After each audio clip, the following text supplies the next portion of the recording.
Okay, agriculture economics की definition.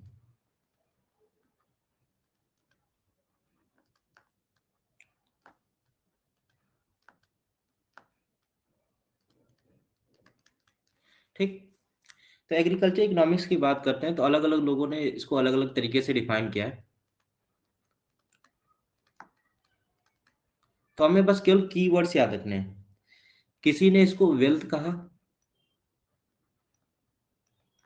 किसी ने इसको वेलफेयर कहा,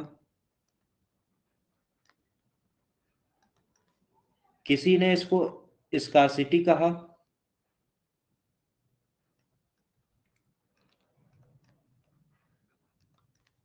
ठीक, किसी ने ग्रोथ कहा। मतलब ये कुछ की वर्ड्स हैं जो इनके डिफिनीशन में हमको देखने को मिलते हैं। ठीक, कि एक वेल्थ की डिफिनीशन जो है, ठीक, इसको किसने दिया? ठीक है, इन्होंने एक एक जो फादर ऑफ इकोनॉमिक्स है हमारे, ठीक, उनका नाम है एडम स्मिथ।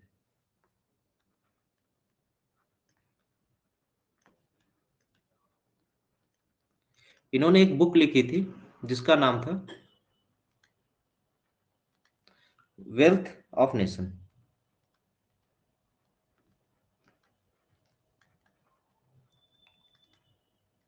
सो वेल्थ की डिफिनीशन किसने दिया? एडम स्मिथ ने, और इनकी एक बुक थी वेल्थ ऑफ नेशन करके, ठीक, जो कि जरूरी था। दूसरा वेलफेयर की जो डिफिनीशन थी, इसको दिया अल्फ्रेड मार्शल ने। ठीक,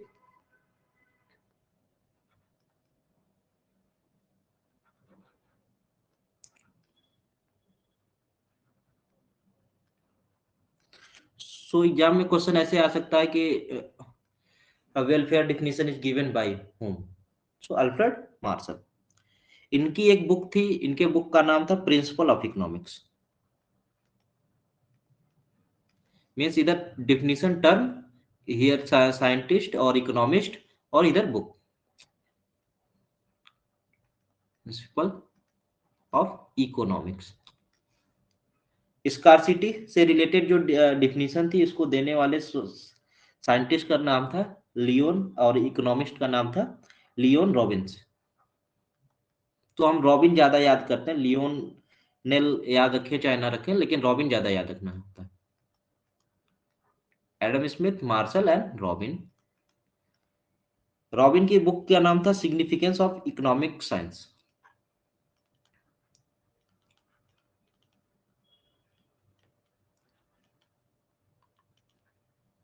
एक साइंस। और ग्रोथ की जो डिफिनीशन थी, इसको देने वाले जो इकोनॉमिस्ट थे, पॉल सैम्यूल।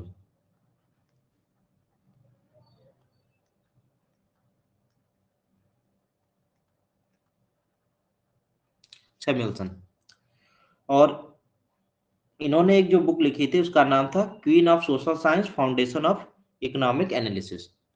तो कभी कभी ऑथर का नाम भी पूछ देता है, वैसे बीएचयू में नहीं पूछता, जनरली यूपी कैटेट में कभी कभी हो सकता है पूछ ले।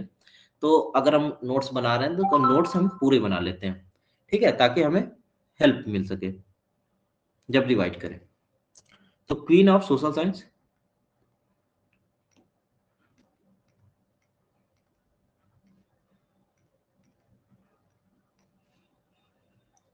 फाउंडेशन ऑफ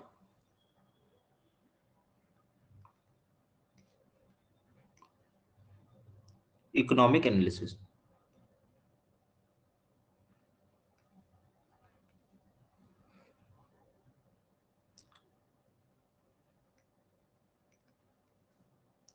एनालिसिस, तो इनको क्वीन ऑफ सोशल साइंस, और इन्होंने की बुक लिखी हुई थी फाउंडेशन ऑफ इकोनॉमिक एनालिसिस। तो ये कुछ बातें थी जो इकोनॉमिक डिफिनीशन से रिलेटेड थी।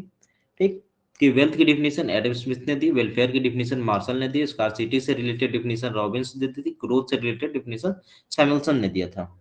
ठीक, इसके बाद जो हम इकोनॉमिक्स को डिवाइड करते हैं टू पार्ट में, इतनी चीज नोट कर लिया। अगर नोट ना करो तो बाद में नोट कर लेना आराम से, इसमें रिकॉर्डिंग रहेगी, ठीक है। आवाज आ रही है? हेलो?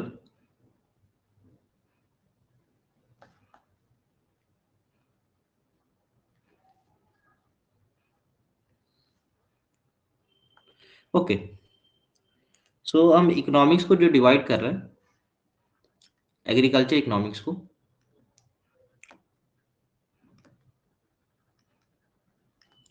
टू पार्ट में हम इसको डिवाइड करते हैं, माइक्रो इकोनॉमिक्स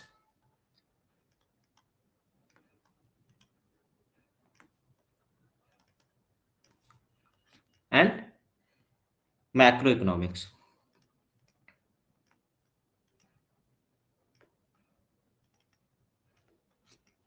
माइक्रो मीन्स जो एक इंडिविजुअल के बेसिस पे हो, ठीक, जो एक घर तक सीमित हो, ठीक है, या दो घर तक सीमित हो, मतलब छोटी पूंजी। माइक्रो मीन्स छोटा, मैक्रो मीन्स बड़ा। मीन्स कि जब हम एक छोटे से हाउस होल्ड की बात करते हैं या प्राइस थ्योरी की बात करते हैं, तो ये हमारा एक तरीके से माइक्रो इकोनॉमिक्स है। जबकि मैक्रो इकोनॉमिक्स में हम टैक्स की बात करते हैं, इनकम की बात करते हैं, जीडीपी की बात करते हैं, ये मैक्रो इकोनॉमिक्स है, जो कि एक कंट्री और एक नेशन के ऊपर गवर्न किया जाता है। तो पहली बात तो जो माइक्रो इकोनॉमिक्स टर्म है, माइक्रो और मैक्रो इकोनॉमिक्स जो टर्म है, टर्म किस साइंटिस्ट ने दिया था? रैगनर फ्रिश।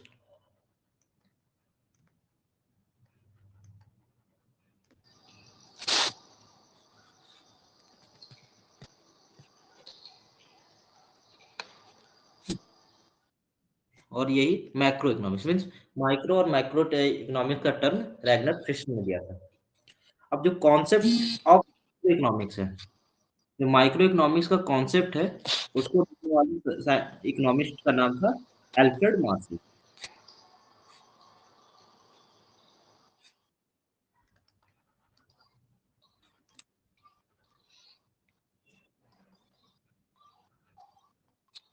और जो मैक्रो इकोनॉमिक्स का कॉन्सेप्ट था, ये किसने दिया था? जेएम कीन।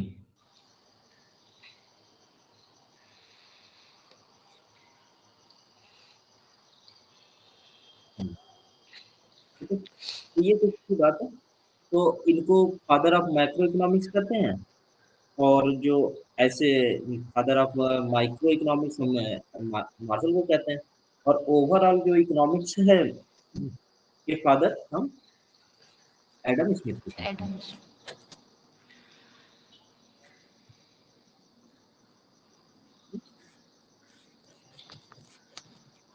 एडम।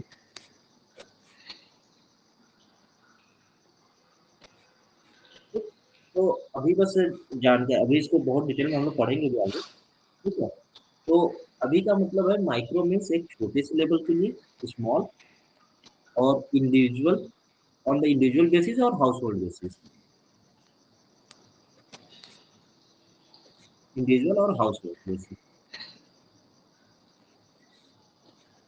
बट जो मैक्रो इकोनॉमिक्स है वो लार्ज है, ठीक, और वो पूरी कंट्री के ऊपर है। कंट्री है, इंटरनेशनल है, मतलब नेशन है, इंटरनेशनल।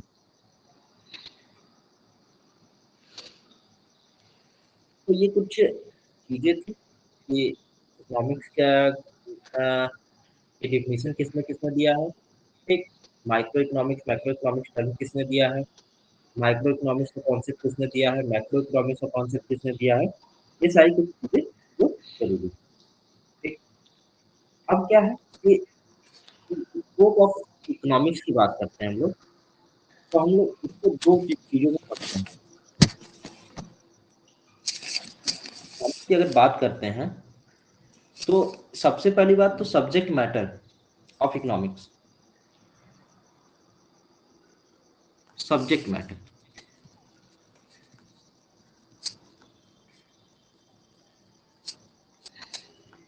सब्जेक्ट मैटर क्या होता है इकोनॉमिक्स का? अगर हम ट्रेडिशनल अप्रोच से चलते हैं, पहला इसमें अप्रोच है ट्रेडिशनल अप्रोच,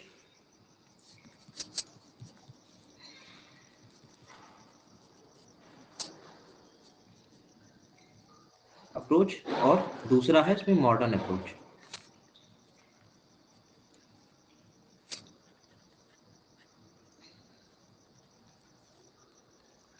ट्रेडिशनल अप्रोच में हम बात करते हैं 5 बातों का।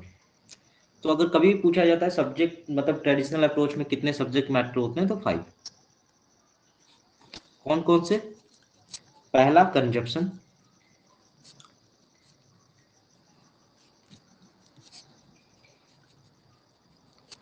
दूसरा हमारा प्रोडक्शन,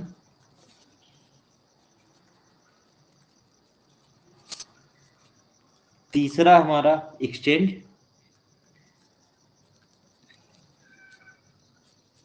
चौथा हमारा है डिस्ट्रीब्यूशन,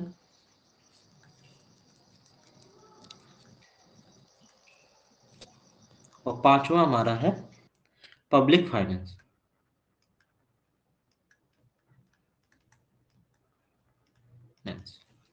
क्योंकि मॉडर्न अप्रोच में अभी जो हम लोग ने जस्ट पढ़ा है, मैक्रो एंड माइक्रो इकोनॉमिक्स, दो ही अप्रोच है, एक माइक्रो एंड दूसरा मैक्रो इकोनॉमिक्स।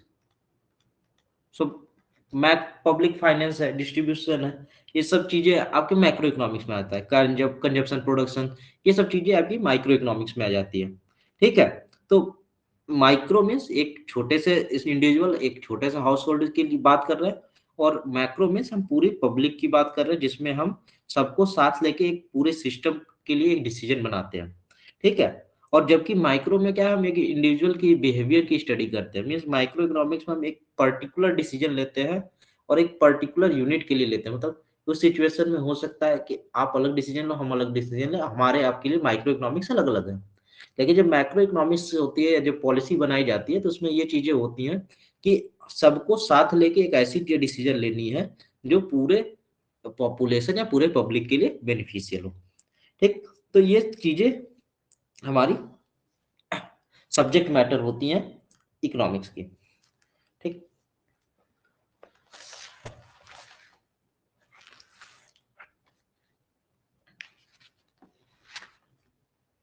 इतनी बात समझ में?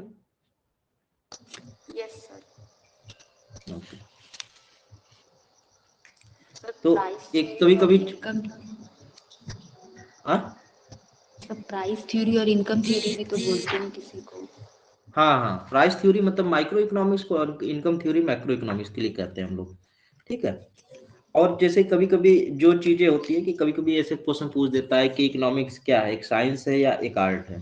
तो ये इस तरीके के क्वेश्चंस मतलब जो सोशल साइंस से एग्जाम देते हैं या उनसे कभी कभी पूछ लिया जाता है। तो जो इकोनॉमिक्स है वो साइंस भी है एज वेल एज आर्ट भी है। ठीक है, दोनों है। ठीक है, इस इकोनॉमिक्स को हम साइंस के तौर पे भी लेते हैं एज वेल एज आर्ट के तौर पे भी, तो बोथ साइंस एंड आर्ट इसका ऑप्शन होगा।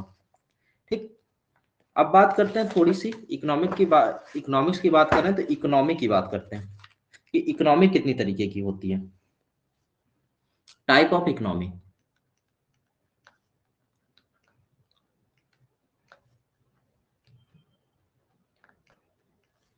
तो इसमें सबसे पहले बात है कैपिटलिज्म।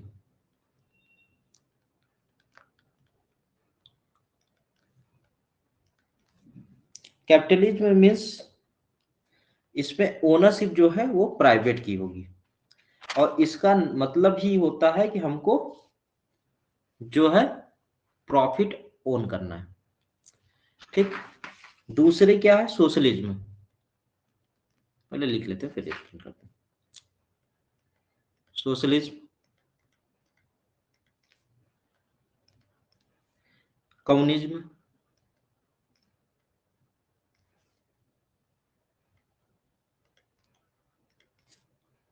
और चौथा है मिक्स्ड इकोनॉमी।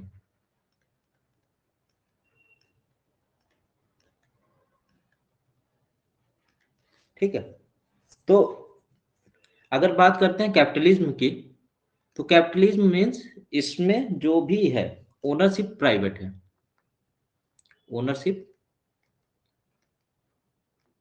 प्राइवेट, और मोटिव है टू अर्न प्रॉफिट।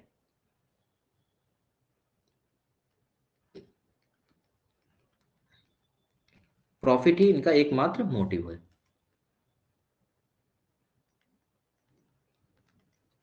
ठीक? इससे जो कभी कभी क्वेश्चंस देखने का आता है कि it is based on which of the doctrine principle. So एक जो doctrine of laissez faire rule है उसको ये फॉलो करता है।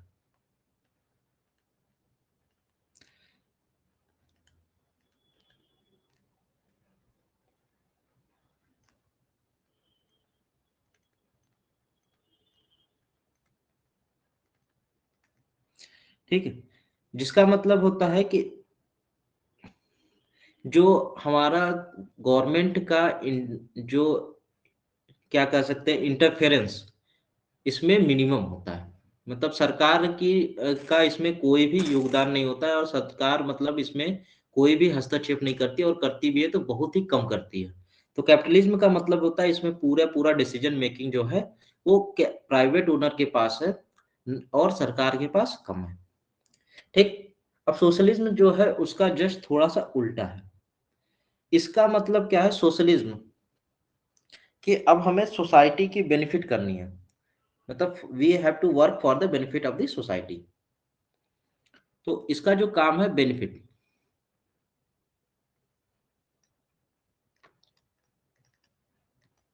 बेनिफिट ऑफ अदर, ऑफ लोगों की भलाई करना इसका काम है। ठीक। इसमें जो ज्यादातर चीजें जो होती है ओनरशिप होती है वो सरकार के पास होता है। इसमें ओनर प्राइवेट नहीं होती, स्टेट होता है। हाँ ऐसे लिख सकते हैं minimum government, minimum government interference.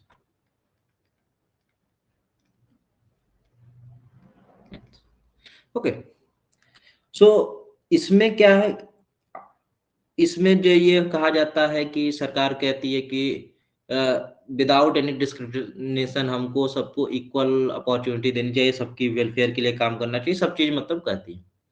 तो ये भी क्या है कि एकदम आप सोशल भी अच्छी नहीं है, एकदम आप खुद के लिए मीन भी हो जाए वो भी अच्छी नहीं है। तो कैपिटलिज्म और सोशलिज्म जो इकोनॉमिक के टाइप है वो थोड़ा सा एक्सट्रीम है। ठीक। कम्युनिज्म जो है एक तरीके से सोशलिज्म का ही पार्ट है। ठीक है। और इसमें क्या है कि हम अपनी कम्युनिटी को मतलब जैसे सेम बिलोंगिंग के लोग हैं, ठीक है, उसमें ज्यादातर लोग जैसे सेम तरीके के हैं या सेम तरीके के काम कर रहे हैं, उस तरीके के काम को एक कम्युनिटी बनाकर उसी के द्वारा होल्ड किया जाए। मतलब इसमें कोई एक सिंगल ओनर नहीं होता, इसमें जो ओनर है वो पूरी कम्युनिटी है।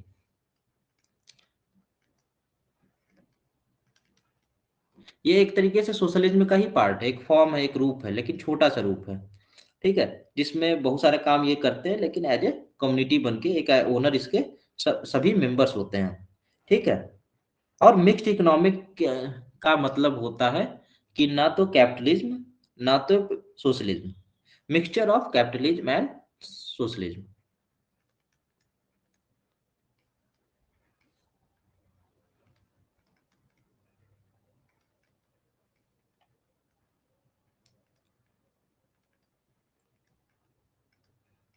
ठीक है। ये मिक्सचर ऑफ कैपिटलिज्म और सोशलिज्म होते हैं। ठीक है। तो इसमें मतलब क्या है कि पब्लिक में भी मतलब यानी गवर्नमेंट भी ऑपरेट कर रही है, प्राइवेट भी ऑपरेट कर रही है। तो अगर हमसे कोई पूछता है कि इंडियन इकोनॉमिक किस तरीके की है, तो इंडिया है मिक्स्ड इकोनॉमी।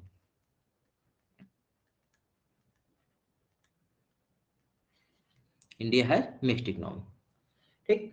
कि हमारे यहाँ प्राइवेट भी ऑपरेट कर रहे हैं और क्या गवर्नमेंट भी ऑपरेट कर रही है। और थोड़ा सा एम क्योंकि कुछ प्रॉफिट और डेवलपमेंट के लिए भी है और साथ ही साथ कुछ सोशल वेलबींग के लिए भी हम काम करते हैं। तो ये कुछ टाइप ऑफ इकोनॉमिक थे। समझ में आई? इतनी बात समझ यस में आई? Sir, yes sir. ओके। अब बात करते हैं कंज्यूमर बिहेवियर।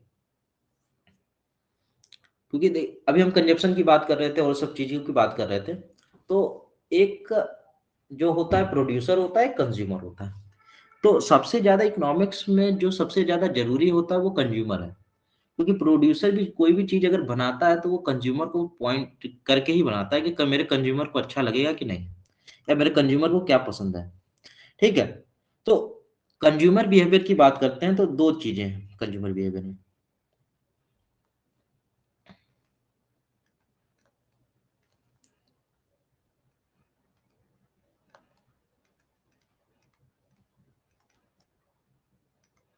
ये सबसे बड़ी चीज होती है कंजप्शन। सबसे पहला बिहेवियर है उसका कंजप्शन करना। इसका मतलब कि यूज ऑफ इकोनॉमिक गुड, अपने लिए मतलब किसी चीज का इस्तेमाल करना, इसी को कहते हैं कंजप्शन। ठीक। दूसरी चीज होती है वांट्स। ठीक, उसको क्या चाहिए, मतलब wants, what he required, it means wants. ठीक, इसमें बहुत तरीके के वांट्स होते हैं, अभी हम लोग इसको क्लासिफाई करेंगे। 3 तरीके के वांट्स होते हैं। ठीक, नेसेसरी, कंफर्ट और luxury.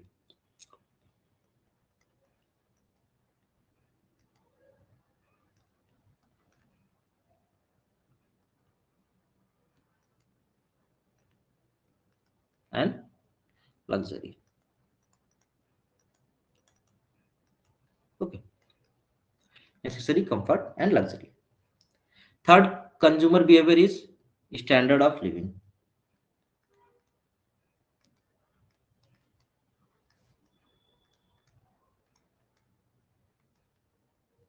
And fourth is utility.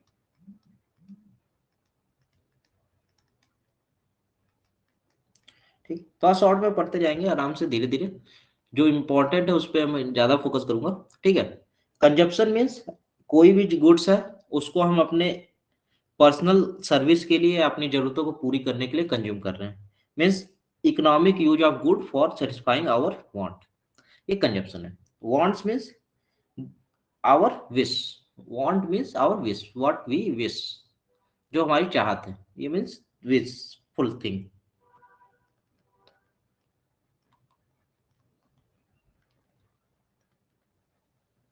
Wishful thinking is your want. So हमारा नेसेसरी, कंफर्ट और लग्जरी, ये चीजें जो है ये रिलेटिव है। किसी के लिए कोई चीज नेसेसरी है, तो किसी के लिए कोई चीज कंफर्ट है, तो किसी के लिए कोई चीज लग्जरी है। तो सबसे पहली बात तो, जैसे अगर कोई आदमी है, हम लोग बात करते हैं कि एक आदमी को जीने के लिए क्या चाहिए, रोटी, कपड़ा, मकान। Means these are your basic needs, food, meal and shelter, clothes also. So ये हमारे नेसेसरी चीज है, जो कि हर आदमी को मिलना चाहिए। फिर अब इसी में एजुकेशन भी आ गया है। एजुकेशन एक नेसेसरी चीज है, जो कि हर एक इंडिविजुअल को मिलना चाहिए, ये नेसेसरी चीज। ठीक। अब एक सिचुएशन बात करते हैं कि अगर हम एक ऑफिस में हैं, तो ऑफिस में एक टेबल होना चाहिए, एक चेयर होना चाहिए, ये नेसेसरी चीजें हैं। ठीक। ऑफिस में अगर बात करते हैं तो एक टेबल और एक चेयर, चेयर होना चाहिए। ठीक। अब क्या है कि कंफर्ट की बात करते हैं, कि टेबल चेयर हो लेकिन थोड़ा सॉफ्ट हो और कंफर्टेबल हो। मीन्स सिंपल प्लास्टिक की चेयर ना होकर आप क्या है, कुशन वाले चेयर ले आओ, ये आपके लिए कंफर्ट हो गया। उसके बाद लग्जरी में क्या हो गया, आप उसी ऑफिस में रिवॉल्विंग चेयर ले आओ। ठीक है। देखिए गुड्स वही है, प्लास्टिक की कुर्सी, कंफर्ट वाली कुर्सी, कुशन वाली कुर्सी और रिवॉल्विंग चेयर, चीजें वही हैं, काम उसका वही है, बैठना, लेकिन हर लोगों के लिए अलग अलग चीजें हैं। जैसे कि आप अभी गर्मी में हो, ठीक है, जो गरीब लोग हैं वो क्या हवा में चले जाएंगे, हवा ले लेंगे, उनके लिए वो चीजें ठीक है, उनके लिए बहुत जरूरी नहीं कि हमको पंखा लाना है या कुछ एसी लानी है। ठीक है। लेकिन जो लोग डेली एसी में ट्रेवल कर रहे हैं, उनके लिए फिर एसी कार लेना वो एक नेसेसरी चीज होगी, मुझे उसमें रहना ही पड़ेगा। ठीक है। तो नेसेसरी चीज ऐसी चीज है जो कि हमारे एग्जिस्टेंस से रिलेटेड है, रिलेटेड टू एग्जिस्टेंस, कि बिना इसके हम जी नहीं सकते। ठीक। दूसरी चीज, कंफर्ट गुड का काम क्या है, हमारी लाइफ को इजी करना, easy, easy to easy living, हमारी लाइफ को आसान करना। और लग्जरी चीज क्या है, ये एक्सपेंसिव होता है और इसको हर कोई अफोर्ड नहीं कर सकता, तो ये हाईली एक्सपेंसिव चीज होती है, और ये और भी चीजों को आसान कर देगी। ठीक है, highly expensive, these these are the characters of the wants. फिर आती है स्टैंडर्ड ऑफ लिविंग। आप स्टैंडर्ड ऑफ लिविंग जानते हो बकायदे, कि सोसाइटी में क्या होता है चीजें, स्टैंडर्ड ऑफ लिविंग आप किसको कहते हो, कि आप क्या स्टेटस लेके चल रहे हो, वो सब चीजें कंज्यूमर की बिहेवियर पे चीज को रिफ्लेक्ट करती है। तो यहाँ पे हमारे लिए सबसे इंपॉर्टेंट चीज है वांट और यूटिलिटी। यूटिलिटी क्या है कि property of commodity, to satisfy a want is your utility. Means how you are going to define utility. Utility is your want satisfying power of a good. Means how a good or how a product is going to satisfy your want is your utility.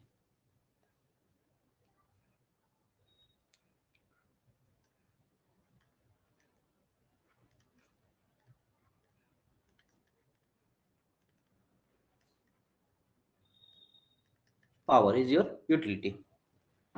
सो इसमें भी अगर हम बात करते हैं तो utility हमारी आगे चल के दो तीन तरीके से हो जाती है. दो तरीके से मेन आप पढ़ लो पहले. एक होती है मार्जिनल यूटिलिटी, एक टोटल यूटिलिटी.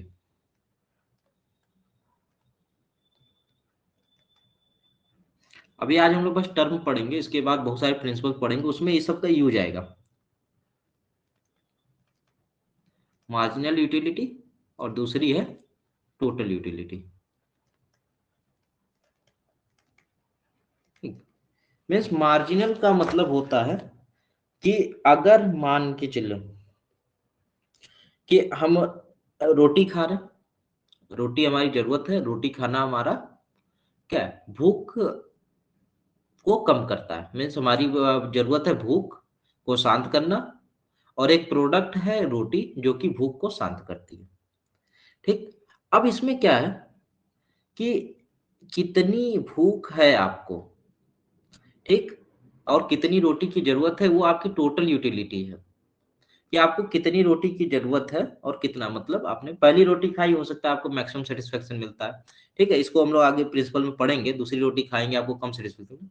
मार्जिनल यूटिलिटी का मतलब होता है कि अगर आप एक रोटी खा रहे हो, ठीक है, यानी एक रोटी खाया, आपको कुछ आपका वांट सेटिस्फाई हुआ, उसके बाद एक रोटी और खाया आपने, उससे कितना वांट सेटिस्फाई हुआ. मतलब इसको हम लोग मार्जिनल वर्ड जहां भी आता है इसको हम लोग delta Y by delta X कहते हैं. मीन्स इसका मतलब होता है y2 minus y1 upon x2 minus x1. Means इसको ऐसा नहीं कि याद करना है, ये एक तरीके से डिफरेंस है. ठीक है. मार्जिनल यूटिलिटी का मतलब है कि एडिशनल सेटिस्फेक्शन हमको कितना मिलता है जब हम एक यूनिट जो है हम प्रोडक्ट का या कमोडिटी का कंज्यूम करते हैं. तो what is the additional satisfaction that we derive from the additional unit of the commodity. ये हमारा मार्जिनल यूटिलिटी कहता है कि एक रोटी का और खाने से हमारी भूख कितनी शांत होती है, यह मार्जिनल यूटिलिटी बोलता है. मीन्स एडिशनल और एक्स्ट्रा यूटिलिटीज को हम कहते हैं. Additional utility received from additional और additional unit of the commodity. Means एक यूनिट खाने से एडिशनल वन यूनिट, और unit means also one additional unit of commodity. ये मार्जिनल है. ठीक, इसको हम मार्जिनल यूटिलिटी कहते हैं. जबकि टोटल यूटिलिटी की बात करें तो हमें कितना ओवरऑल यूटिलिटी मिला, मतलब हमने जितनी भी रोटी खाई, एक खाई, दो खाई, तीन खाई, चार खाई, ठीक है, चारों से हमको कितना यूटिलिटी, मतलब कितना वो मिला सेटिस्फेक्शन, उसको हम कहते हैं टोटल यूटिलिटी. मीन्स इसका मतलब होता है वाई. सिंपल सी बात है, वाई. वाई का मतलब होता है y1 plus y2 plus y3. Means पहली रोटी खाने पे हमको y1 से सेटिस्फेक्शन मिला, दूसरे पे y2 मिला, तीसरे पे y3 मिला. मीन्स हमको टोटल रोटी खाने पे कितना सेटिस्फेक्शन मिल रहा है, मतलब aggregate utility. Means it is total utility और in summation of utility, aggregate utility. ठीक. मीन्स टोटल रोटी खाने पे हमें कितना सेटिस्फेक्शन मिला. तो ये कुछ टाइप ऑफ यूटिलिटी थे. ठीक. अब इसमें क्या है, कुछ लॉ भी काम करती है. दो लॉ जो हैं जो यूटिलिटी को गवर्न करती हैं, उसमें सबसे पहला जो लॉ है, ठीक है, दो तरीके से हम लोग कब पढ़ते हैं, consumption behaviour and production, consumption and production behaviour, जो हमारे माइक्रो इकोनॉमिक्स का पार्ट है। तो इसमें जो है हमारा यूटिलिटी में दो प्रिंसिपल काम करता है। एक तो law of diminishing marginal utility, first law is law of diminishing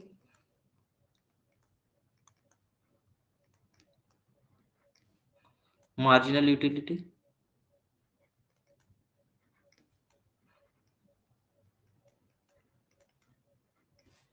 and second is law of equimarginal utility.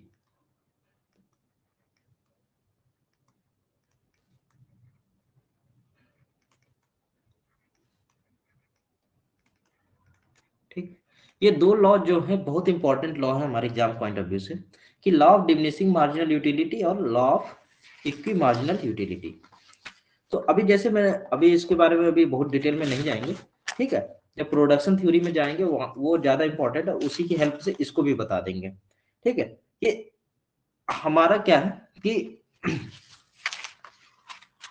जो यूटिलिटी है धीरे धीरे क्या होता है, घटता जाता है। जैसे हमको भूख लगी है, पहली रोटी खाते हैं तो हमारी भूख सबसे ज्यादा शांत होती है, उसके बाद खाते हैं तो थोड़ा कम शांत होती है, उसके बाद खाते हैं थोड़ा कम शांत होती है, उसके बाद खाते हैं। एक टाइम ऐसा आता है कि जहां पे लगता है कि अब बस इसके बाद अब खाया जाएगा तो कोई मतलब नुकसान हो जाएगा।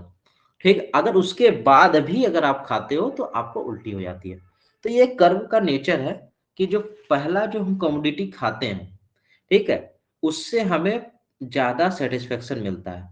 और जैसे जैसे हम अपना जो कंजप्शन है वो बढ़ाते जाते हैं, ठीक है, जैसे पहला खाया हमको सेटिस्फेक्शन ये हुआ, दूसरा खाया यहाँ, तीसरा, धीरे धीरे धीरे धीरे हमारा जो है ये फॉल डाउन फॉल होगा सेटिस्फेक्शन में। तो एक्स्ट्रा यूनिट अगर हम किसी भी गुड्स का अगर कंज्यूम कर रहे हैं तो धीरे धीरे हमारे सेटिस्फेक्शन में कमी आती है। ये पहला लॉ कहता है लॉ ऑफ इक्की law of diminishing marginal utility. ठीक, जिसको हम लोग कहते हैं basic law of life, means इसको हम बेसिक लॉ ऑफ लाइफ भी कहते हैं।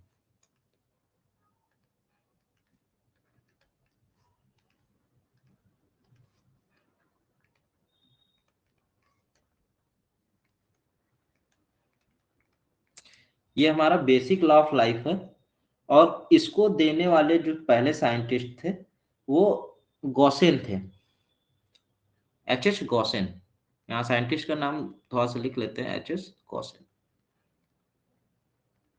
ठीक, ये है इसका कहने का मतलब है, जैसे जैसे हम किसी भी एडिशनल चीजों का कंज्यूम करते जाएं हमारे सेटिस्फेक्शन में गिरावट आती जाएगी।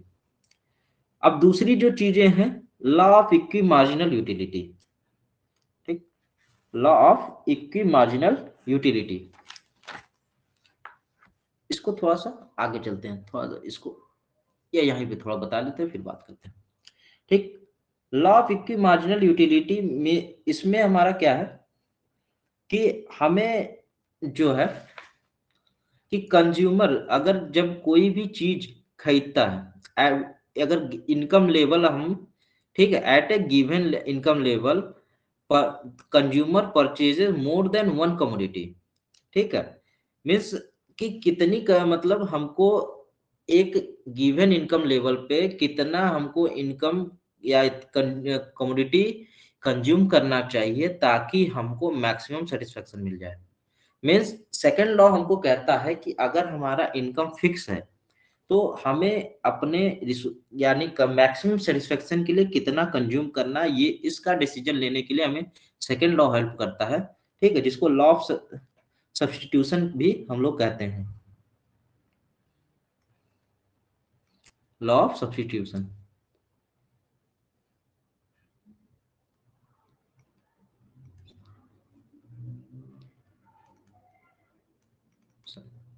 ठीक, और law of maximum satisfaction means इसको गॉसेन फर्स्ट लॉ कहते हैं।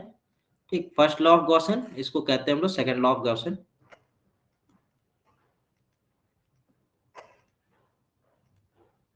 ठीक, इसके बारे में धीरे धीरे पढ़ेंगे कि कंडीशन क्या होती है, क्या चीजें होती हैं। ठीक है, कभी कभी होता है क्या है, टोटल यूटिलिटी और मार्जिनल यूटिलिटी के ग्राफ आते हैं। ठीक है, तो इसके जो ग्राफ बनते हैं इसको हमेशा साथ में बनाया जाता है। ये टोटल यूटिलिटी इधर बनती है और मार्जिनल यूटिलिटी का ग्राफ ऐसे बनेगा, इन दोनों को एक साथ ही बनाएंगे। तो इकोनॉमिक्स में थोड़ा सा ग्राफ का नॉलेज होना जरूरी है। अब जैसे कि हमने बताया कि पहली जो रोटी खाते हैं हमको मैक्सिमम सेटिस्फेक्शन मिलता है, उसके बाद जो हमारा सेटिस्फेक्शन है वो धीरे धीरे धीरे धीरे धीरे धीरे घटता जाता है और एक पॉइंट के बाद जीरो हो जाती है, उसके बाद ये निगेटिव हो जाता है, मतलब हमको उल्टी होने लगती है, हमको अब सेटिस्फेक्शन नहीं मिल रही है। ठीक, तो इस कंडीशन में जो ग्राफ को देखा जाएगा, तो यहाँ पे जो ग्राफ है वो इंक्रीज हो रहा है, इंक्रीज हो रहा है, इंक्रीज हो रहा है, इंक्रीज हो रहा है। कब तक इंक्रीज हो रहा है? जब तक हमारा मार्जिनल यूटिलिटी जीरो ना हो जाए। तो यहीं से एक क्वेश्चन आती है कि when your total utility will be maximum, means total utility will be maximum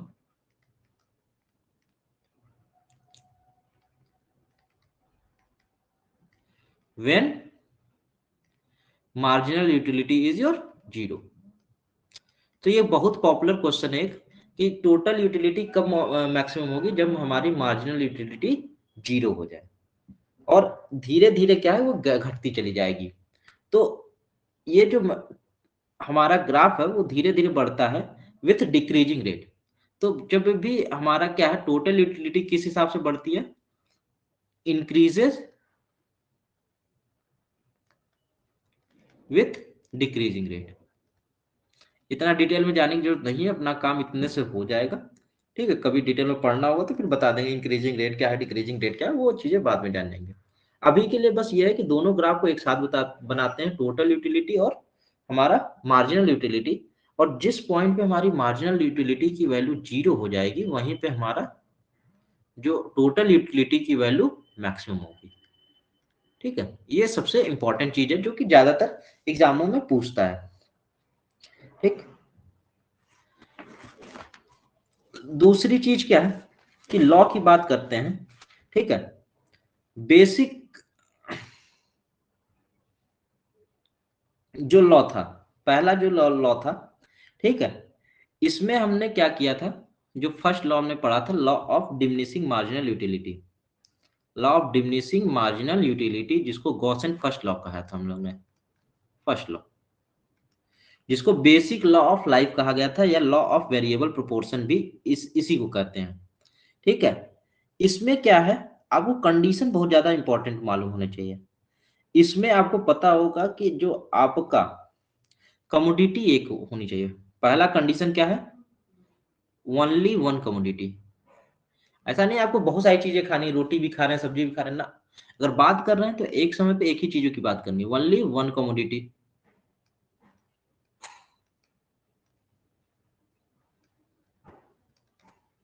और दूसरी जो चीजें हैं कि रिसोर्सेस अनलिमिटेड होगा, मतलब ऐसा नहीं कि रोटी खत्म हो जाएगी, रोटी चलती रहेगी, रोटी अनलिमिटेड है, रिसोर्सेस आर अनलिमिटेड।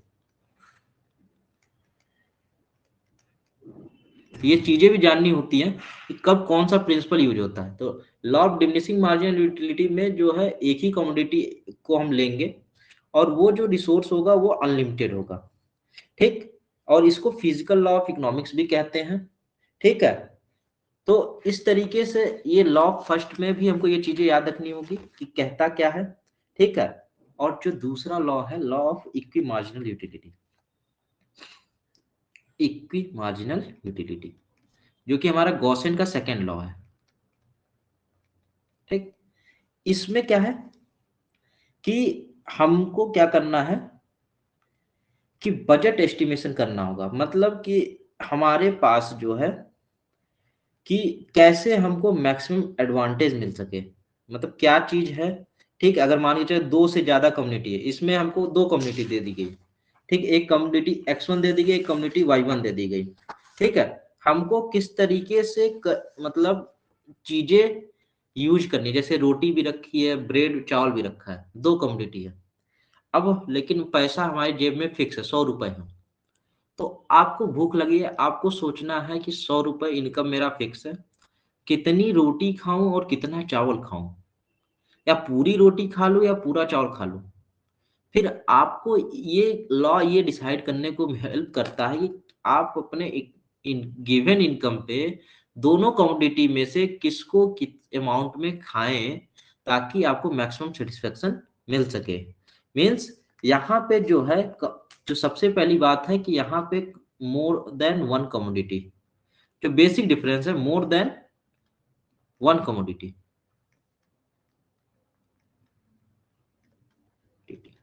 एक से ज्यादा यहाँ पे आपको कमोडिटी मिलेगी, ठीक। इनकम फिक्स है यहाँ पे, इनकम फिक्स है यहाँ पे,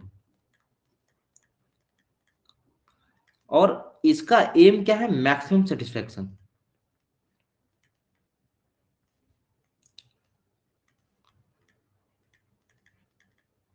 इसलिए इसको हम लोग लॉ ऑफ सब्स्टिट्यूशन भी कहते हैं, लॉ ऑफ सब्स्टिट्यूशन या लॉ ऑफ हमारा प्रोपोर्शनैलिटी। और कंपैरेटिव एडवांटेज मीन्स हम किस तरीके से हम प्रोडक्ट की चॉइस करें, ठीक है, किस प्रोडक्ट पे कितना चॉइस करें। और यहाँ पे रिसोर्सेज जो है लिमिटेड होते हैं, अनलिमिटेड नहीं है, रिसोर्सेज लिमिटेड होंगे, क्योंकि अगर आपकी इनकम फिक्स है तो रिसोर्सेज लिमिटेड होती हैं, ठीक है। तो कभी कभी क्वेश्चन आ जाता है रिसोर्सेज लिमिटेड में कौन सा लॉ फॉलो करता है, लिमिटेड रिसोर्सेज, ठीक है, और इसमें से कौन सा इसका पार्ट नहीं है या इसके बारे में ट्रू नहीं है।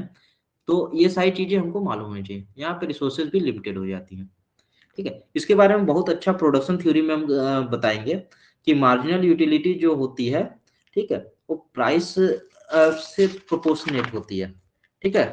मतलब मीन्स इसमें जो मार्जिनल यूटिलिटी है वो प्राइस के प्रोपोर्शनल होती है, उतनी डिटेल में जाने की जरूरत नहीं, वो इकोनॉमिक्स के वाले पढ़ते हैं, ठीक है। कि मार्जिनल यूटिलिटी जो है वो किसी भी प्रोडक्ट के प्राइस पे डायरेक्टली रिलेट करती है, ठीक है। तो मतलब कि अगर हमको किसी भी चीज का देखना है कि किस चीज से हमको मैक्सिमम यूटिलिटी मिलेगी, तो मैक्सिमम यूटिलिटी के लिए अगर आपको कंडीशन मालूम होगा तो अगर एक प्रोडक्ट एक्स है, प्राइस ऑफ एक्स और प्राइस ऑफ वाई, मतलब अगर जिस पॉइंट पे ये बराबर हो जाएंगे उस दिन उस पॉइंट पे हमें मैक्सिमम सेटिस्फेक्शन मिल जाएगा। अभी के लिए ये इतना इंपॉर्टेंट नहीं है, इसमें ये ज्यादातर प्रोडक्शन वाले में ये क्वेश्चन ज्यादातर पूछा जाता है, लेकिन एक जगह अच्छे से पढ़ लेंगे तो बाकी चीजें हमारी क्लियर हो जाएगी। इतनी बात समझ में आई? Yes sir. हाँ, तो अभी तक हम लोग ने क्या क्या चीजें पढ़ी, ठीक है। कंज्यूमर बिहेवियर पढ़ा, यूटिलिटी कितनी तरीके की होती है, टोटल यूटिलिटी, मार्जिनल यूटिलिटी के ग्राफ, दो बेसिक लॉ जो इसमें यूज होते हैं, ठीक है, law of diminishing marginal utility और इक्वी मार्जिनल यूटिलिटी। एक को फर्स्ट लॉ कहते हैं, एक को सेकंड लॉ कहते हैं, ठीक है। ये आप बेसिक लॉ ऑफ लाइफ है, ठीक है। इसमें क्या है कि एक ही कमोडिटी को स्टडी करते हैं और रिसोर्सेज अनलिमिटेड है, इसमें एक से ज्यादा कमोडिटी को इस्तेमाल करते हैं, इसमें रिसोर्सेज लिमिटेड है। तो ये कुछ बेसिक चीजें हैं जो हमको दिमाग में रखनी होती है, ठीक। अब बात करते हैं यूटिलिटी के क्लासिफिकेशन के बारे में बात करते हैं। ये भी इंपॉर्टेंट है एग्जाम पॉइंट ऑफ व्यू से कि classification of utility.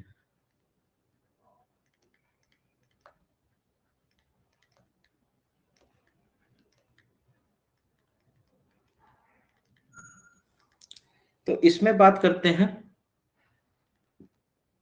Form, form utility, दूसरा प्लेस यूटिलिटी, तीसरा हमारा टाइम यूटिलिटी, और चौथा है हमारा पोजीशन यूटिलिटी, ठीक। फॉर्म, प्लेस, टाइम, प्रोसेशन, इस तरीके से यूटिलिटी की बात करते हैं। तो इसमें सीधी सी बात है, आपको समझना है कि आप एग्रीकल्चर में उगाते क्या हो। एग्रीकल्चर में आप उगाते हैं पैडी, और फिर उसको प्रोसेस करके क्या बनाते हैं, राइस। किसकी वैल्यू ज्यादा है बाजार में, किसकी प्राइस ज्यादा है, पैडी की कि राइस? आपके लिए सबसे वैल्यू क्या है, पैडी की राइस? राइस। बाजार में आप राइस, तो यहाँ पे क्या है कि पैडी जो कि एक रॉ कमोडिटी है जिसकी कोई वैल्यू नहीं है, मतलब वैल्यू है लेकिन उतनी ज्यादा नहीं है, उसको आपने प्रोसेस करके आपने उसको राइस में कन्वर्ट कर दिया, मतलब कि आपने उसके फॉर्म में चेंज करके उसकी यूटिलिटी बढ़ा दी। तो इस तरीके के प्रोसेस करके आपने उसकी यूटिलिटी बढ़ा दी, इस तरीके की यूटिलिटी को हम लोग फॉर्म यूटिलिटी कहते हैं। समझ में आई मेरी बात? Yes sir. हाँ, अब इसके बाद बात करते हैं प्लेस यूटिलिटी। अब प्लेस की बात करते हैं, ठीक। यहां शिमला है और ये है वाराणसी, और एक कमोडिटी है एप्पल। अब बताओ एप्पल की वैल्यू कहाँ ज्यादा होगा, शिमला की है वाराणसी? वाराणसी सर, क्योंकि वहाँ पे वाराणसी। सप्लाई कम है इसलिए। सप्लाई कम है, मतलब आपने क्या है, यहाँ पे जो हर घर घर में सेव है वहां पे कहीं सेव नहीं है, आपने ट्रांसपोर्टेशन करके आपने उसकी जो है वैल्यू बढ़ा दी, यूटिलिटी बढ़ा दी। इस तरीके के यूटिलिटी को हम लोग प्लेस यूटिलिटी कहते हैं। क्लियर? अब इसके बाद बात करते हैं टाइम यूटिलिटी। अब टाइम यूटिलिटी की बात करें तो अब आपने क्या है कि बाजार में बहुत सारे टमाटर बहुत सारे हैं, मतलब प्याज का एग्जांपल ले लेते हैं, ठीक है।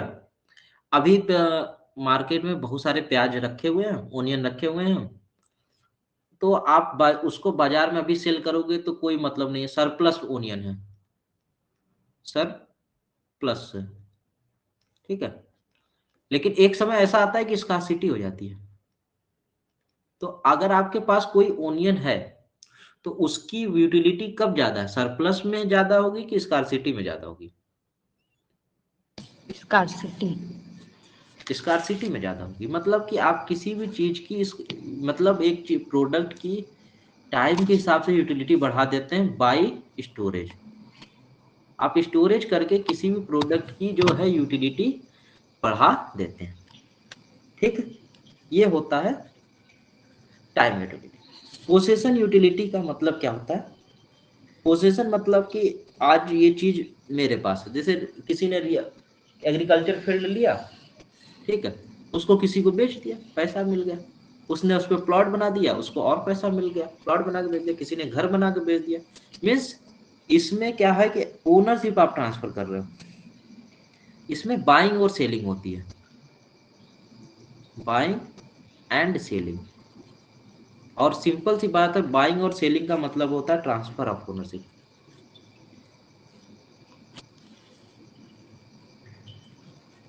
ओनरशिप मतलब इस तरीके से आप क्या है कि यूटिलिटी को यूज कर सकते हैं। इतनी बात समझ में? Yes sir. कि हमने जो है इस तरीके से यूटिलिटी होगी, ये कंज्यूमर बिहेवियर था। अब बात करते हैं टाइप ऑफ डिमांड।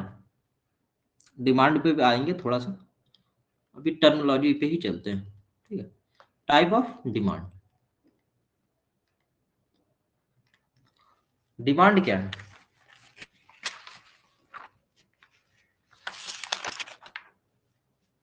डिमांड किसको कहते हैं? अगर किसी को कोई चीज चाहिए होती है तो वो हमसे डिमांड करेगा, मतलब हमसे मांगेगा, और उसके लिए वो हमको कोई भी चीज, पैसा या कोई भी चीज उसके लिए हमको देने को तैयार है, उसको हम कहते हैं डिमांड, ठीक। मतलब कि इसमें क्या है कि विलिंग टू परचेज, मतलब जो कंज्यूमर है, ठीक है, वो क्या करता है, मतलब ऐसा नहीं कि डिमांड है आपको चाहिए तो आपको क्या चाहिए, तो आपको ऐसा नहीं सोना चांदी सितारे चाहिए, ऐसा नहीं है। डिमांड का मतलब ये नहीं होता कि आपको केवल खरीदने की चाहत हो, खरीदने की औकात भी होनी चाहिए, मतलब एबिलिटी टू परचेज। मतलब डिमांड का मतलब होता है विलिंग टू परचेज, एक बाजार में एक समय पे एक टाइम पे आप कोई भी प्रोडक्ट खरीदना चाहते हो, you are willing to purchase and you have ability to purchase, इसको हम कहते हैं डिमांड। ऐसा नहीं है कि आपको चाहिए बस, और जब पैसे की बात करें तो आपके पास नहीं है। तो डिमांड में दो चीजें होनी चाहिए, कि एक तो पहली चीज डिजायर होती है, ठीक है। टाइप ऑफ डिमांड से पहले डिमांड चलते हैं, थोड़ा इसको देख लेते हैं।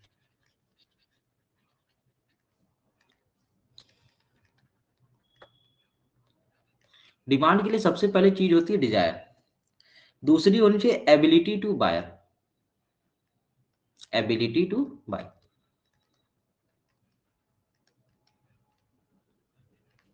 तीसरी चीज होती है at a point of time,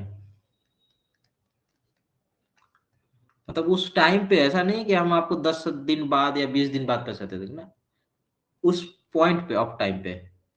और मार्केट होना चाहिए उसके लिए जहां आप डिमांड कर रहे हो। तो एक डिमांड के लिए ये चीजों की जरूरत होती है कि आपके अंदर you are willing to purchase, you have ability to purchase at a given point of time in a given market. ये हो गया डिमांड। अब क्या है, ये डिमांड किसी भी तरीके से हो सकती है, ठीक है। प्राइस डिमांड है, इनकम डिमांड है, क्रॉस डिमांड है, ठीक है। कैसे एक प्रोडक्ट और डेराइव डिमांड, ये तीन चीजों की तरह से हम लोग बात करते हैं।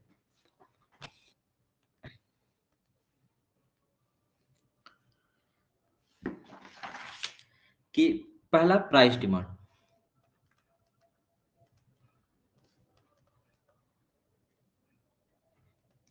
दूसरा है हमारा इनकम डिमांड,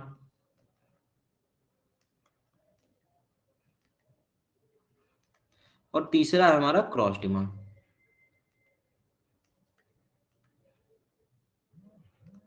और इसके बाद एक है डेराइव डिमांड,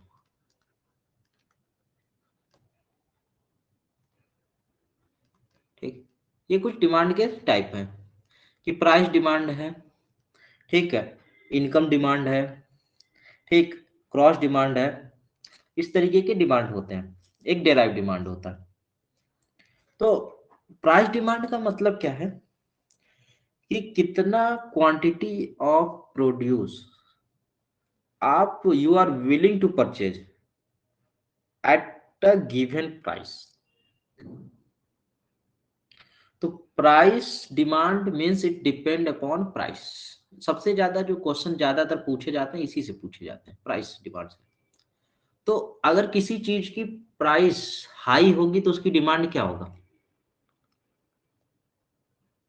अगर किसी चीज की प्राइस हाई है तो उसका डिमांड क्या होगा, कम होगा सर। कम होगा। किसी चीज की प्राइस कम है उसका डिमांड ज्यादा होगा। इसके कुछ एक्सेप्शन है, एक्सेप्शन पे अभी बात नहीं कर रहे, जनरल केसेस पे बात करते हैं। तो प्राइस डिमांड मतलब प्राइस पे डिपेंड करता है, ठीक है। और इसमें ये चीज होती है कि जो है demand is inversely proportional to price और inversely related to price. Means demand बढ़ेगी तो प्राइस क्या होगा, घटेगा। मतलब प्राइस कम है तो डिमांड बढ़ेगी, डिमांड कम है तो प्राइस ऊपर, ये होगा। तो ये चीजें हैं। ये डिमांड की जब भी बात करना या डिमांड की जब भी सोचना डिमांड के बारे में, तो अपने आप को खरीदने वाला समझना, मतलब अपने आप को एक कंज्यूमर समझ के डिमांड के बारे में सोचो। कि किसी चीज, अगर कोई चीज सस्ती हो जाए, आईफोन 14 आज हो जाए सेल में कि 30,000 रुपए में मिलेगा, उसकी डिमांड तुरंत बढ़ जाएगी, ठीक है। अभी लॉन्च हुई है, अभी उसकी डिमांड कम है, लोग वेट कर रहे हैं कि उसकी प्राइस कम आएगी। तो यही चीज होती है कि डिमांड प्रोडक्ट के हिसाब से अलग अलग होता है, ठीक। इनकम डिमांड, ठीक। अब ये टोटल इनकम पे बेसिस है, ठीक है। अलग अलग इनकम ग्रुप के लिए अलग अलग डिमांड है, ठीक है। मतलब कि different level of income, high medium and low, different income group के लिए होता है। अब कोई हाई मीडियम ग्रुप का है, उसके लिए आईफोन 14 हो चाहे उतने पे हो, उसको अगर पैसे देने की कैपेसिटी है वो ले लेगा। लेकिन जरूरी नहीं कि वो कल की डेट पे अगर वो आईफोन 14 20,000 पे भी आ जाए तो इसका मतलब नहीं कि सब कोई ले लेगा। एक मतलब ये कह सकते हैं कि मिडिल क्लास पीपल अब उसको अफोर्ड कर लेगा। तो ये चीजें हो जाती है कि डिफरेंट इनकम ग्रुप का भी डिमांड पे डिफरेंट इफेक्ट होता है। इसलिए कभी भी मार्केट में आप जाओगे तो आपको 3 कैटेगरी के मार्केट दिखते हैं। एक बड़े बड़े शोरूम जो हाई इनकम ग्रुप के लिए होता है, एक मीडियम होता है जो कि छोटे छोटे रिटेल शॉप्स होते हैं, और एक फुटपाथ टाइप होता है। ठीक है, तो वहां पे हर तरह के लोग वहां पे शॉपिंग कर लेते हैं। तो ये इनकम के बेसिस पे वो डिमांड होता है। ठीक है, जैसे कोई महंगी चीज है तो उसकी मैन्युफैक्चरिंग या सप्लाई भी कम होती होगी। अब दूसरी चीज है क्रॉस डिमांड। अब क्रॉस डिमांड क्या है? ये एक दूसरे मतलब एक चीज दूसरे के से रिलेटेड है। क्रॉस मतलब ये क्रॉस मीन्स प्रोडक्ट P1 और प्रोडक्ट P2 मीन्स P1 का demand, P1 demand is related to P2 price. Means P2 पे डिपेंड करेगा ये P2 में प्राइस चेंज क्या हो रहा है उस पर इसका डिमांड चेंज होगा। अगर बात करें कि चाय 5 रुपए की मिल रही है, कॉफी 10 रुपए का मिल रहा है, तो ज्यादातर लोग चाय पी रहे हैं। अगर ये चाय की प्राइस 15 रुपए हो जाए तो लोग क्या करेंगे? लोग कहेंगे यार इससे अच्छा कॉफी पी ले। मीन्स इसमें क्या है कि अब चाय की प्राइस तो बढ़ गई, चाय की प्राइस बढ़ने से चाय की बिक्री नहीं बढ़ी, लेकिन कॉफी की प्राइस डिमांड ज्यादा बढ़ गई। मीन्स एक प्रोडक्ट के प्राइस चेंज होने से दूसरे प्रोडक्ट में के डिमांड में चेंजेज आना, ये डिमांड या क्रॉस डिमांड हम लोग कहते हैं। ठीक, अगला जो है डेराइव्ड डिमांड की बात करते हैं। डेराइव्ड डिमांड क्या है हमारा? डेराइव्ड डिमांड मीन्स कि demand of certain group related to other income. मतलब इसी को जो हमारा क्रॉस डिमांड है इसी को हम डेराइव डिमांड भी कहते हैं कि एक गुड के डिमांड से दूसरे ग्रुप गुड के डिमांड पे क्या फर्क पड़ रहा है। ठीक है, means goods are related to each other.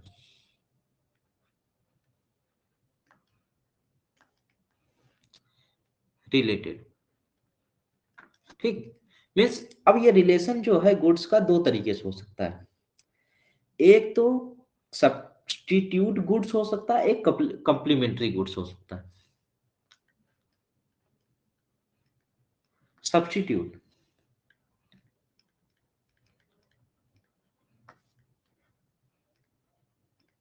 एक होता है कंप्लीमेंट्री गुड्स।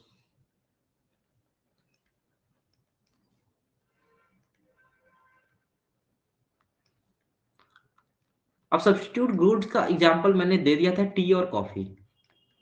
या तो आप टी पियोगे या तो कॉफी पियोगे, सीधी सी बात है। अगर आप टी पी रहे हो तो मतलब आप कॉफी नहीं पी रहे हो, कॉफी पी रहे हो मतलब टी नहीं पी रहे हो। मतलब एक दूसरे को ये सब्स्टिट्यूट कर सकते हैं, सिंपल सी बात है कि एक बढ़ेगा दूसरा नहीं बढ़ेगा। कॉम्प्लीमेंट्री चीज क्या है? पेन। अगर पेन की कीमत बढ़ गई, ठीक है, तो इंक की कीमत भी बढ़ जाएगी। मतलब आप पेन लोगे तो इंक तो लोगे ही लोगे उसको रिफिल करने के लिए, या कॉपी है तो पेन लोगे। मतलब ये चीजें जो एक दूसरे को कंप्लीमेंट करे, कंप्लीट करे, तो ये सारी चीजें ऐसी हैं जो कि आपको लेना ही लेना पड़ेगा। मतलब एक बढ़ेगा तो दूसरे की डिमांड भी ऐसे ऑटोमेटिक बढ़ जाएगी। अगर पेनें ज्यादा बिकने लगेगी तो रिफिल भी ज्यादा बिकने लगेगी। जाहिर सी बात है कि पेन बिकेगा, खर्च होगा, फिर लोग रिफिल लेंगे। ठीक है, तो ये एक तरीके से कॉम्प्लीमेंट्री गुड्स होते हैं। ठीक है, इस इतनी बात केस समझ में में? डायरेक्टली प्रोपोर्शनल है। हाँ, डायरेक्टली प्रोपोर्शनल कॉम्प्लीमेंट्री है। जबकि सब्स्टिट्यूट में क्या है कि हमको ये नहीं मिला तो हम उस पे चले जा रहे हैं। ठीक है, अब इसके बाद बात करते हैं कि डिमांड हालांकि बहुत सारी चीजों पे भी डिपेंड करता है कि लोग टेस्ट कैसा है, प्रेफरेंस कैसा है, इनकम कैसा है, ठीक, पॉपुलेशन कैसी है, प्राइस क्या है। ठीक है, ये सारी चीजें जो हमने बताई है ये सब चीजों पे डिपेंड करती है। इसके बाद जो एक इम्पॉर्टेंट चीज आती है, ठीक है, हाँ, इनकम डिमांड जो है वो देखो नॉर्मल जो डिमांड है वो प्राइस के इनवर्सली प्रोपोर्शनल होती है, जबकि इनकम डिमांड जो है डायरेक्टली प्रोपोर्शनल टू प्राइस होती है। ठीक, अब जिसके पास ज्यादा इनकम है वो ज्यादा चीजें खरीदेगा, ठीक है, मतलब ज्यादा पैसा, ज्यादा चीजें खरीदेगा, कम पैसा है वो उतनी चीजें खरीदेगा जितना वो कंज्यूम कर सकता है। तो ये थोड़ी सी चीजें हैं।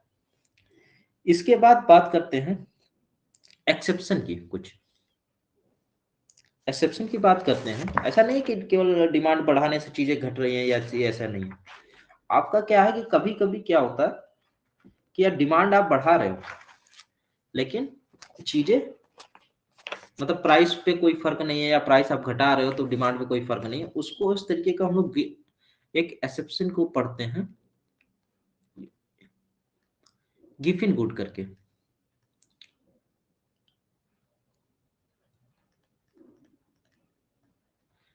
ठीक, एक्सेप्शन। इसमें सबसे पहला है गिफिन गुड।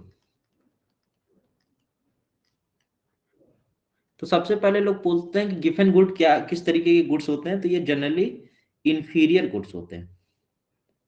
ठीक है, ये इंफीरियर गुड्स होता है और इसका स्लोप पॉजिटिव होता है। अभी बताएंगे स्लोप, डिमांड कर्व जो होता है वो उसका स्लोप नेगेटिव होता है, स्लोप पॉजिटिव। पॉजिटिव का मतलब ऐसा है कि अगर मान के चलो कि एक किसान है, अचानक धान के या गेहूं की कीमत में क्या गिरावट आ जाती है, तो ऐसा नहीं कि किसान है तो वो जाएगा और खूब गेहूं खरीद लाएगा। उसके पास तो पहले से गेहूं रखा है ना। या नमक है, अगर नमक की बात करते हैं, नमक के क्या, नमक जो है, ऐसा नहीं कि नमक की प्राइस कल 1 रुपए किलो हो जाएगी तो तुम पूरे घर में नमक रख लोगे, ऐसा नहीं हो जाएगा। ठीक है, एक सर्टेन अमाउंट ऑफ टाइम के लिए तुम एक सर्टेन कमोडिटी को तुम नहीं रख सकते। हाँ, तुम रखोगे, किस चीज को स्टोर करोगे, जो तुम्हारे लिए वैल्यूएबल हो, प्रीसियस हो। इसलिए जो एक्सेप्शन गुड्स में आता है, एक गिवन गुड्स होता है, एक इंफीरियर गुड्स। कहीं कहीं दोनों को एक ही माना जाता है, कहीं कहीं इसको अलग से हम लोग मान लेते हैं। इंफीरियर गुड मीन्स जैसे सॉल्ट है हमारे लिए, क्रॉप है, ठीक है, किसी फार्मर्स के लिए क्रॉप है, बहुत ज्यादा चीजें हैं क्या, कोई प्रेस्टिजियस चीज है, ब्रांड वाली चीज है कोई भी, ठीक है, तो ऐसा नहीं कि आप बहुत ज्यादा खरीद लोगे, तो आप एक लिमिट में खरीदते हो ताकि आप, जिसमें आपको ये हो जाए कि इसको लेके रख लो, ताकि मतलब प्राइस में फ्लक्चुएशन हो जाए तो हमको फायदा हो सके। ठीक है, तो उस तरीके के गुड्स में हम लोग क्या करते हैं, डिमांड कर्व फॉलो करता है, लेकिन जिसके बारे में हमको कोई डर ही नहीं है कि चलो यार बढ़ जाएगा तो भी कोई दिक्कत नहीं है, ठीक है, तो उस चीज को हम लोग क्या करते हैं कि स्टोर नहीं करते हैं। तो उसके लिए जब स्टोर नहीं करते हैं तो उसके प्राइस फॉल से और प्राइस इंक्रीज से भी बहुत विशेष फर्क नहीं आता है। तो एक्सेप्शन में डिमांड कर्व के जो हैं गिवन गुड्स हैं और इंफीरियर गुड्स हैं, क्योंकि क्वांटिटी परचेज जो है उस पे फॉलो नहीं करता है। ठीक, अब इसके बाद बात करते हैं डिमांड कर्व की।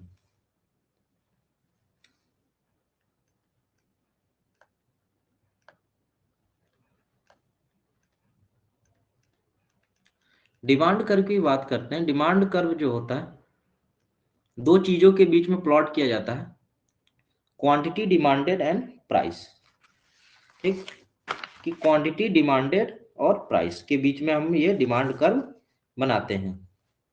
ठीक, तो अब ये है हमारा वाई एक्सिस, ये है हमारा एक्स एक्सिस।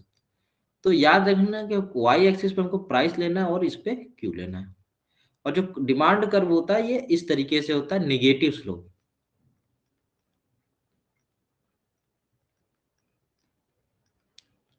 नेगेटिव स्लोप, ये डिमांड कर्व है।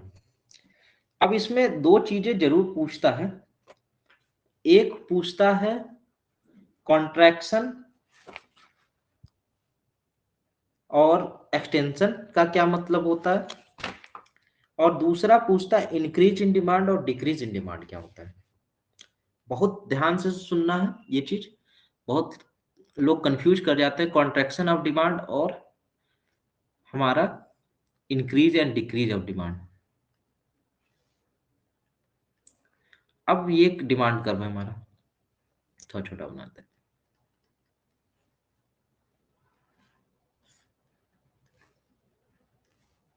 एक डिमांड कर्व ये पी हो गया, ये क्यू हो गया, ये पी हो गया, ये क्यू हो गया, ये डिमांड कर्व है। ठीक, अब क्या है, सिंपल सा डिमांड कर्व है।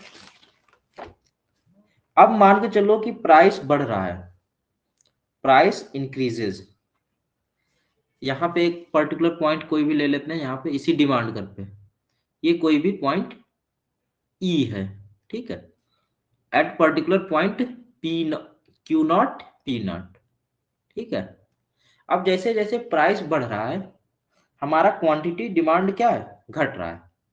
मतलब अब क्या है, यहाँ पे P1 हो गया प्राइस, और यहाँ पे जो है ये Q-1 हो गया, मीन्स प्राइस बढ़ा और जो क्वांटिटी है वो कम हो गई। और सिमिलरली जो हमारा प्राइस घटा, मतलब P-1, और यहाँ पे हमारा Q+1 हो गया। मीन्स यहाँ पे इस सिचुएशन को हमको देखना है, यहाँ पे दो चीजें हुई कि जब प्राइस बढ़ती है तो डिमांड घटती है, जब प्राइस बढ़ती है तो डिमांड घटती है, और जब प्राइस घटती है तो डिमांड बढ़ती है। मीन्स इसको कहते हैं हम लोग contraction of demand, contraction of demand इसको कहते हैं हम लोग extension of demand.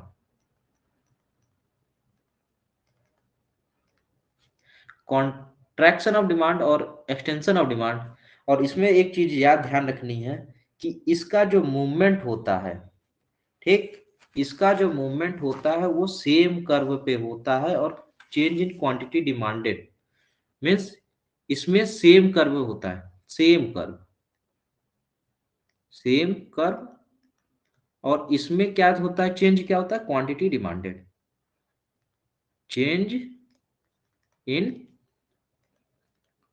Quantity demanded. ठीक, ये पहला है हमारे लिए इंपॉर्टेंट। और दूसरा क्या है, इंक्रीज इन डिमांड और डिक्रीज इन डिमांड।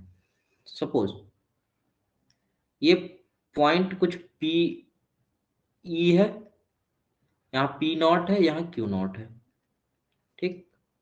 अब इसमें क्या है, इंक्रीज इन डिमांड मतलब सेम प्राइस पे अगर हमारा डिमांड बढ़ जा रहा है, मीन्स प्राइस सेम पे डिमांड, अगर क्वांटिटी डिमांडेड इंक्रीजेज Q1, ये हो गया इस तरीके से, और सेम प्राइस पे अगर डिमांड हमारा घट जा रहा है,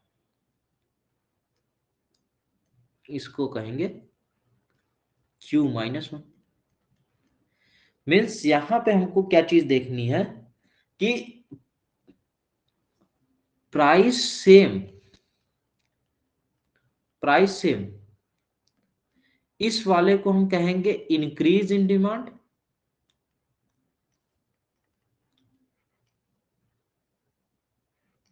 और इस वाले को कहेंगे डिक्रीज इन डिमांड।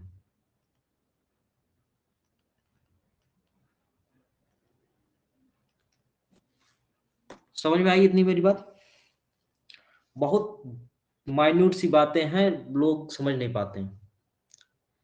जो कॉन्ट्रैक्शन एक्सटेंशन होता है वो क्वांटिटी डिमांडेड में चेंज पे होता है और सेम कर्व पे होता है, जबकि जो हमारा इंक्रीज और डिक्रीज डिमांड होता है वो सेम प्राइस पे डिमांड बढ़ने और घटने पे होता है। समझ में आई मेरी बात? यस तो ये चीजें हैं हमारा, ठीक, इतनी चीजें नोट हो गई? Yes sir.